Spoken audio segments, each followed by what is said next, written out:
That's your sensual energy, by the way. That is Eros erected. That is where you step into your masculine force, and that is beautiful. You are meant to have it. Now, why do people judge you for that and say, oh, you are just someone not vulnerable enough? Because it scares the shit out of them. It invites them to own that part in themselves too. The man, it might feel threatened to them, because then it means that they require to embody the opposite in order for them to be a wholesome being and to deal with you. Because only someone who is embodied within the wholesomeness can actually deal with someone else who is embodied in their full potential and power.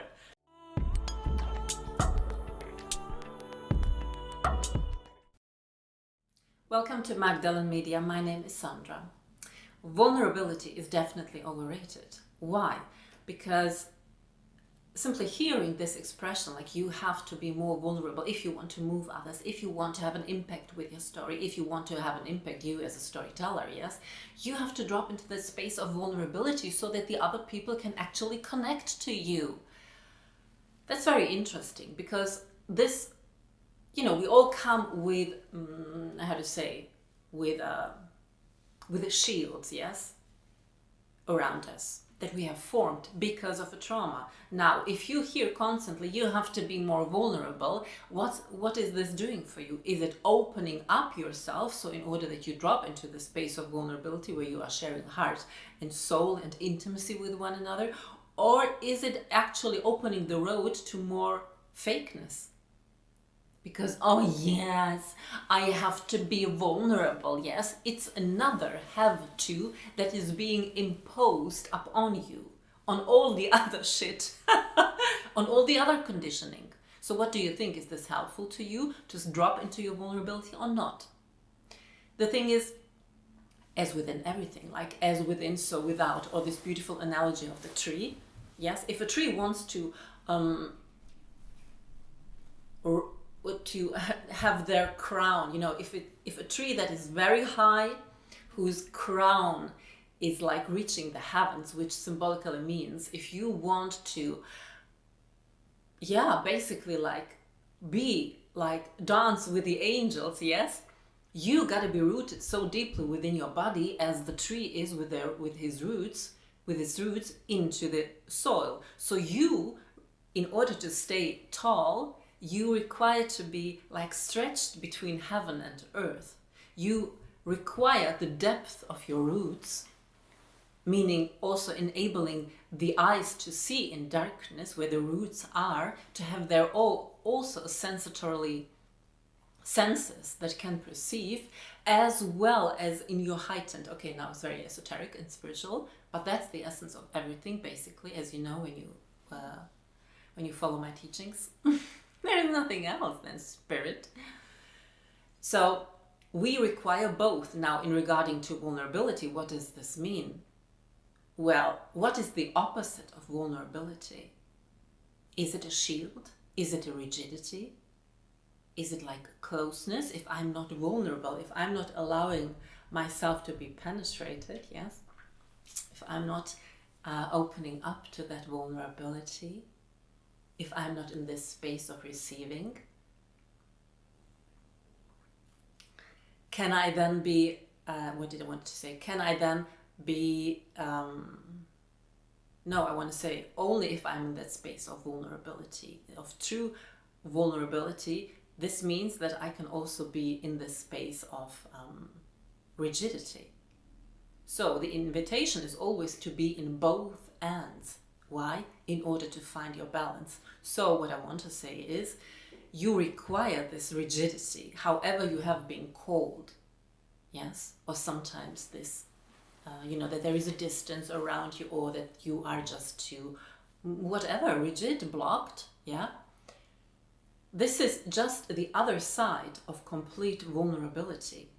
And most people just enter this space of vulnerability through this fakeness, through this pretending, because they have to, because it's the thing.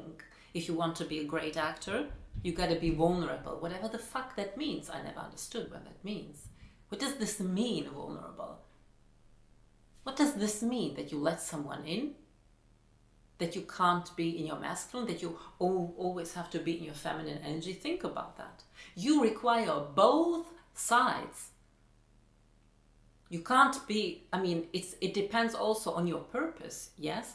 You require this masculine force that can very often show up as some kind of closeness. You are not vulnerable enough because you are defensive, because you are constantly like in this forward moving energy, this focused energy.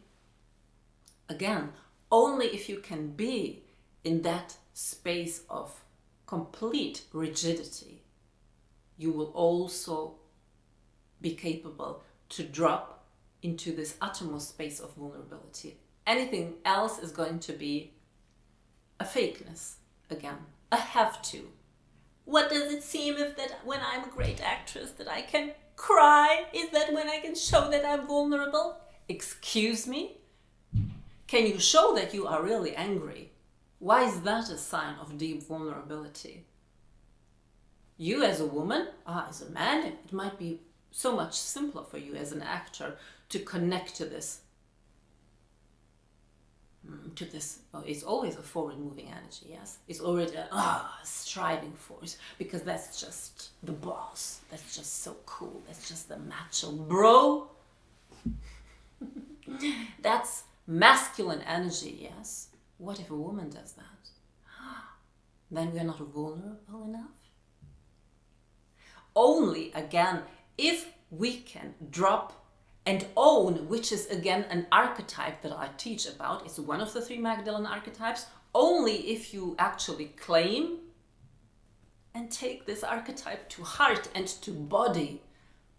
Because this is again the masculine energy, and you, woman, without this masculine energy, you would just be just wandering around, floating the fuck around, waiting to be rescued, saved, to receive direction. Of course, you are always meant to receive direction from the universe. Nevertheless, there is a direction that comes forth from you. But if you're constantly like the direction has really a hard time to move through you. So you want to erect this direction from within. That's so fucking epic. Yes, it is really that. That's your Kundalini energy. That's your life force. That's your sensual energy, by the way. That is Eros erected. That is where you step into your masculine force, and that is beautiful. You are meant to have it. Now, why do people judge you for that and say, oh, you are just someone not vulnerable enough? Because it scares the shit out of them. It invites them to own that part in themselves too. The man, it might feel threatened to them, because then it means that they require to embody the opposite in order for them to be a wholesome being and to deal with you. Because only someone who is embodied within the wholesomeness can actually deal with someone else who is embodied in their full potential and power. So this would be then an invitation. But if this person with the conditioning has still the judgment that no, feminine, I can't be receptive and vulnerable, which would be this part in the man that he is lacking, he will reject you for having embodied the other part, which is the masculine. Did this make sense? So basically everything has to balance itself out. If people encounter people who are balanced, which means they own the full capacity, you see this? But it can shift in every moment. This doesn't mean that I am aggressive, but I also am. You can call me anything that you want because I am everything. Everyone is aggressive. What does this mean? Aggressio is a forward-moving energy. Of course, I'm aggressive. I love that energy so much within me. It is beautiful. It's what makes me dance. Imagine a tango, either man or woman, and you are not owning your forward-moving energy, your aggression, and you're just like as a woman, like waiting to be dragged around by the man, or the man who is overly in his aggression is just the controlling man, and he's just directing with his dick, which is disconnected from his heart. Yes? So you always want to have the connection. Again, these are the archetypes because they live in certain kinds of your body parts. You will find more about this in this PDF that you can download. So you require all of them in order to be balanced. So as a woman, in order to step again into your vulnerability, but also as a man, you require the opposite. That's very logical. Yes? If we also, as an actor, if you want to step into this sadness and deep grief, you require also the capacity or the experience to having experienced joy. Only if you know what true joy means, or the other way around, only if you know what deep grief is, when you shatter to the ground and you completely surrender, then you will know and have actually access to this space, this orgasmic space of joy. This is one side. You will know this if you are deeper into Tantra, into sensual embodiment, into orgasms, because they live one next to the other. You think, how? And then there's this joy, this orgasmicness, and then it's deep grief. They coexist again. So in order to avoid putting on another have to, because it's just so important to be vulnerable, whatever story is rampant within you, whatever story is driving you right now is perfect and beautiful. Not only that there is a reason for that rigidity, if you have it, or this aggression or this closeness, it might be your power, superpower, right? Imagine you with all this rigidity. There are certain characters that only you can play.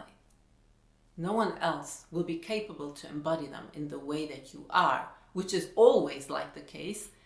I just mean you are in great service with that which you have. Nothing is ever wrong. Just bring it into consciousness and into full acceptance and integration. And the more you own this, the more the outer world will also start to own this, because they are still in this, well, where can I put her in? She doesn't fit any category that I've placed in my mind, that the industry has placed. Where can I fit her? Yeah. Welcome to this whole patriarchal conditioning of again. That's what I'm talking about the whole fucking time. The goddess split in so many archetypes. Why? So that mankind can better categorize, aka control her. It's so difficult to categorize someone with a human mind if they are completely owning all of their energies. It's like a fucking goddess. Like, I just don't know what I'm gonna do with you now. Where do I put you? Because it is scaring the shit out of me, because it means I have judgments and I have to own all of this, and I also have to own all of these parts. But how can I do this when I've been conditioned all this? That's what's going on. So, but here's the solution, is, the more you embody the archetypes, the Magdalene archetypes, which are the divine feminine archetypes, yes? Divine feminine archetypes who encompass the feminine, the masculine, the full body. You only need 3. Don't make it fucking complicated. The more you own them within you, the more the outer world is going to own them. The more you know how to play with all of them, yes, with the whore, with the Madonna, with the warrior, the more you allow all of them to be played through you. The more you allow the divine to play you, the more the people in the outside will know how to play with you. Show them by playing with these archetypes within you first. Thank you so much for doing this juicy ride. See you inside.